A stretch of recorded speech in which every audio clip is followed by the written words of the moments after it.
यहां आने से इंसान की आत्मा को अलौकिक आनंद मिले, मन को रोकने के लिए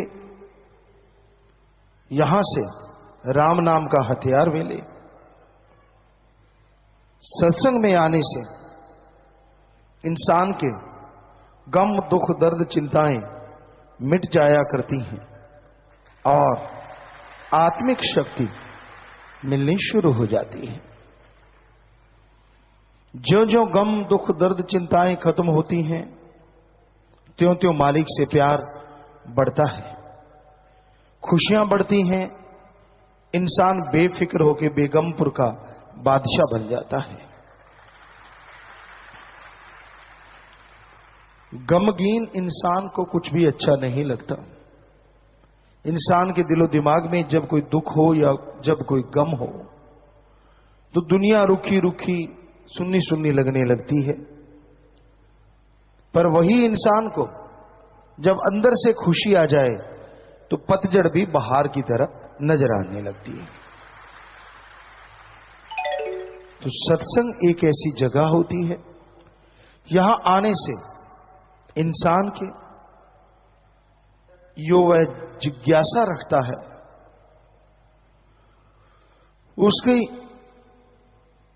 उसे जवाब मिलता है, उत्तर मिलता है और उसकी जिज्ञासा शांत हो जाती है। सत्संग में आओ, सुनो और अमल करो। सुनने से, अमल करने से जन्मों जन्मों के पाप कट जाते हैं।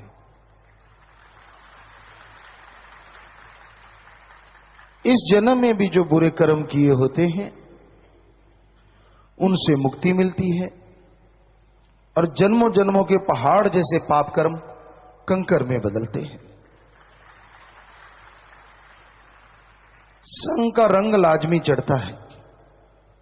जैसा करो संग वैसा चढ़े रंग। ये 100% सच है। आप जुआरी का संग करो, पत्ते लगाते उसे देखते रहो, उसके बढ़ते हुए पैसे, उसके बढ़ती हुई ताकत से आप बड़े खुश होते हैं। यार ये तो बड़ा काम आसान है, ऐसे ऐसे करो, पैसे दुगुने तिगुने 4 गुना कई गुना हो जाते हैं। या शराबी का, नशेड़ी का संग करो, वैसे ही दिलो दिमाग में विचार आने शुरू हो जाते हैं। तो संग चुगलखोर का करो तो चुगली करने की आदत पड़ती है। संग बुरे कर्म करने वाले का करो तो बुरे कर्मों की भावना दिलो दिमाग में छाई रहती है। तो इसलिए संग का रंग लाजमी चढ़ता है। संत पीर फकीर कहते हैं आप सत्संग करो ताकि परमपिता परमात्मा की बात सुनो, और भगवान की बात सुनने से आपके संचित कर्म कटते हैं, नए अच्छे कर्म करने की शक्ति मिलती है और उस परम पिता परमात्मा से प्यार मोहब्बत बढ़ता है। जिंदगी में अगर भगवान का प्यार हो, सदगुरु मौला राम का प्यार हो, हमें नहीं लगता किसी और नियामत की जरूरत पड़ती है। दृढ़ यकीन, सच्चा प्यार। दुनिया में लाखों लोग ताने मारे, लाखों लोग गलत बोले, पर उसका एक प्यार जिंदगी जीने के लिए और बहार जैसी जिंदगी जीने के लिए काफी है। कई बार आपको कहावत सुनाते हैं, तेनू यार नाल की, तेनू चोर नाल की, अपनी निवेड़ तेनू होर नाल की। कौन कैसा है उससे तूने क्या लेना है। तू ध्यान रख अपने सदगुरु मौला की तरफ, तू ध्यान रख उस परमपिता परमात्मा की तरफ। जब तेरा प्यार उससे बढ़ता जाएगा, जब तेरी मोहब्बत उससे बढ़ती जाएगी, तो दुनिया के कही गई बातें आपको बुरी नहीं लगेंगी, उनकी चुभन महसूस नहीं होगी। दुनिया बहुरंगी है, ये किसी से भी खुश नहीं होती। कोई ना कोई ताना, कोई ना कोई टोंट कस ही देते हैं। अगर आप सही हैं तो सेवा सुमरण में ध्यान दीजिए, किसी की परवाह मत कीजिएगा,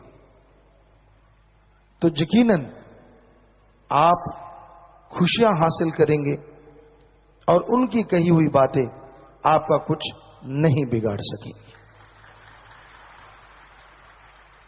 वरना कलयुगी इंसान बड़े सेंसिटिव हैं, जरा सी कोई बात कह दो तो वो मुंह मोड़ लेते हैं, गुस्से हो जाते हैं। मालिक से जब प्यार होता है ना, उसमें क्यों किंतु परंतु की कोई मतलब नहीं होता। जैसे वो रखता है, जिस हाल में रखता है, जो उसमें खुश रहते हैं उनकी हाल और चाल दोनों बदल जाती हैं। हाल बहुत अच्छे हो जाते हैं और चाल सदगुरु मौला की तरफ ही चलती है। आप पूछ तो लेते हो तेरा हाल चाल क्या है, खुद को पता नहीं होता मीनिंग्स क्या है। हाल अलग है, चाल अलग है। सो दोनों चीजें परफेक्ट हो जाती हैं जब आदमी सतगुरु मौला से प्यार करता है। पीर फकीर अगर थोड़ा डांट भी दें, पता नहीं उसमें क्या छुपा होता है। एक आदमी सेवा करता है, दिलो जान से सेवा करता है, पर क्या आप मानते हैं कि सारे उससे खुश हैं? पता नहीं कितने ईर्ष्या वाले बैठे होते हैं।